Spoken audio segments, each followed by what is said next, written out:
தமிழ் நண்பர்கள் அனைவருக்கும் வணக்கம். அக்னிச்சிறகு சேனல் சார்பாக இந்த வீடியோவுக்கு உங்களை அன்புடன் வரவேற்பது நான் உங்கள் கௌசி. கௌதம் மதுமிதா சீரியலுடைய நாளைய எபிசோடுக்கான ரிவ்யூ என்ன அப்படின்றத பார்க்கலாம். கௌதமை இங்கே ஹவுஸ் அரெஸ்ட் பண்ணி வச்சுட்டாங்க. வெளியில் போக முடியாது, வீட்டுக்கு வந்து யாருனாலும் பார்க்கலாம், நீங்கள் வெளியில் போய் யாரையும் பார்க்கக்கூடாதுன்னு இங்கே போலீஸ் வந்து சொல்லிட்டாங்க. நீங்களாம் நல்லா இருப்பீங்களா அப்படின்ற ஒரு குரல் வெளியில் கேட்குது. யாரடா அது அப்படின்னு சொல்லி பார்த்தா அந்த கார்த்திக்குடைய மனைவி வந்து நீங்கள் நல்லா இருக்கவே மாட்டீங்க, அநியாயமாக என் புருஷன் மேலே பள்ளியை தூக்கி போட்டு இப்போ கொலை முயற்சி பண்ணியிருக்கீங்களே அப்படின்னு சொல்லி இங்கே சாபம் கொடுக்குறாங்க. ஸோ ஏமா அப்படிலாம் பேசுகிறீங்க, நான் சொல்கிறத கேளுங்க அப்படின்னு சொல்ல அவங்க கேட்குற மனநிலையில் இல்லை. அந்த இடத்துல அடிக்கவும் பாயிறாங்க. போலீஸ் தான் தடுக்கிறாங்க. ஸோ என்ன பண்ணுறதுன்னு தெரியாமல் இங்கே ரொம்பவே திணறி போய் நின்றுட்டுருக்காங்க. கீழே இப்படி ஒரு விஷயம் நடந்துகிட்டு இருக்குது. ஆனால் மேலே அபிஷேக் சிரிச்சுட்டு உட்காந்துட்ருக்காங்க. அதை பார்த்த லக்ஷ்மிகாந்த், இங்கே கீழே இவ்வளோ பெரிய விஷயம் நடக்குது, நீ என்ன இங்கே உட்காந்துட்ருக்க அப்படின்னு சொல்லி கேட்குறாங்க. அப்போது இங்கே பிரேக்கிங் நியூஸ் என்ன அப்படின்றத இங்கே அபிஷேக்கை வந்து சொல்லும்போது லக்ஷ்மிகாந்துக்கு புரியுது. அதாவது அது எதுவும் அதுவாக நடக்கலை, நீ ஏதோ பண்ணியிருக்க, இதுக்கு பின்னாடி நீ தான் இருக்கன்னு நல்லாவே புரியுது அப்படின்னு சொல்ல அந்த இடத்துல அபிஷேக் ஒரு குட்டி ஃப்ளாஷ்பேக் சீனுக்கு போனாங்க.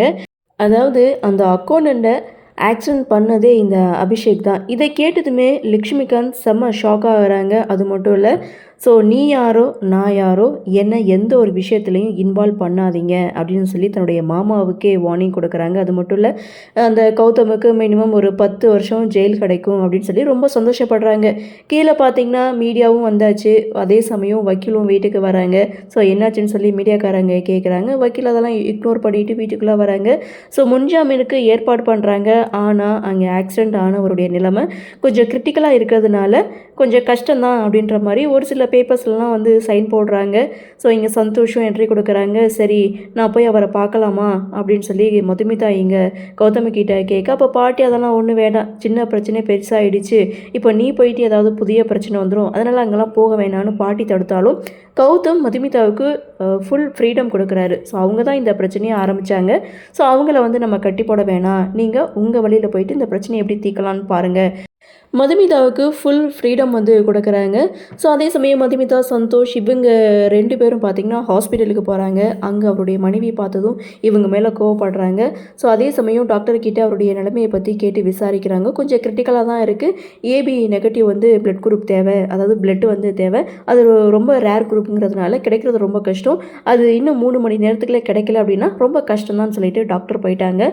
ஸோ அதே வக்கீலும் கூட தான் இருக்காங்க. அவருடைய நிலைமை சரியானாதான் இவருக்கு முன்ஜாமீன் வழங்க முடியும் அப்படின்னு சொல்லும்போது நம்ம பாசிட்டிவாக திங்க் பண்ணலாம், எல்லாமே பாசிட்டிவாக நடக்கும் அப்படின்னு சொல்லி வக்கீலை முன்ஜாமீன் வாங்க அனுப்புகிறாங்க. அதே சமயம் இதற்கு பின்னாடி வேறு யாரோ இருக்கிறாங்க அப்படின்றத இங்கே சந்தோஷ் வந்து மதுமிதா கிட்டே சொல்கிறாங்க. எனக்கும் அதே சந்தேகம் தான், இருந்தாலும் அந்த விஷயத்தை அப்புறம் பார்க்கலாம், முதல்ல இவருடைய உயிரை காப்பாற்றலாம் அப்படின்னு சொல்லி இவங்க 2 பேரும் பேசிட்டு அங்கே ரிசப்ஷனில் போயிட்டு பிளட் குரூப் வந்து கேட்குறாங்க. அதாவது பிளட்டு வந்து இந்த குரூப்பில் கிடைக்குமா அப்படின்னு சொல்லி கேட்குறாங்க. அவங்களும் ஒவ்வொருத்தவங்களுக்கெல்லாம் கால் பண்ணி விசாரிக்கிறாங்க. எங்கேயுமே அந்த பிளட் குரூப் இல்லை அப்படின்னு சொன்னதும் மதுமிதா கொஞ்சம் பதட்டமாகறாங்க. ஆனால் சந்தோஷ் பார்த்திங்கன்னா இன்னும் 2 மணி நேரம் இருக்குல்ல, அதற்கிடையில் எப்படியாவது பிளட் கிடச்சிரும் அப்படின்னு சொல்லி இவங்க 2 பேரும் ஹாஸ்பிட்டலே இருக்காங்க. அதே சமயம் இங்கே அந்த முகமூடியை போட்டுட்டு அபிஷேக் கௌதமுக்கு கால் பண்ணுறாங்க. கால் பண்ணி நக்கலாக சிரிக்கிறாங்க.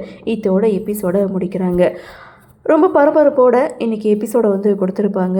ஸோ ஆக மொத்தம் பாசிட்டிவாக நினைப்போம், பாசிட்டிவாகவே நடக்கும் அப்படின்ற ஒரு திங்கிங்கில் எபிசோடை முடிச்சிருக்காங்க. மதுமிதாவுக்கு கௌதம் ஃபுல் ஃப்ரீடம் கொடுத்துருக்காரு. ஸோ மதுமிதா ஆரம்பித்த பிரச்சனை நீங்கள் எந்த வழியில் தீர்வு காண முடியுமோ நீங்கள் தீர்வு காணுங்க அப்படின்னு சொல்லி ஃபுல் ஃப்ரீடம் கொடுத்துருக்காங்க.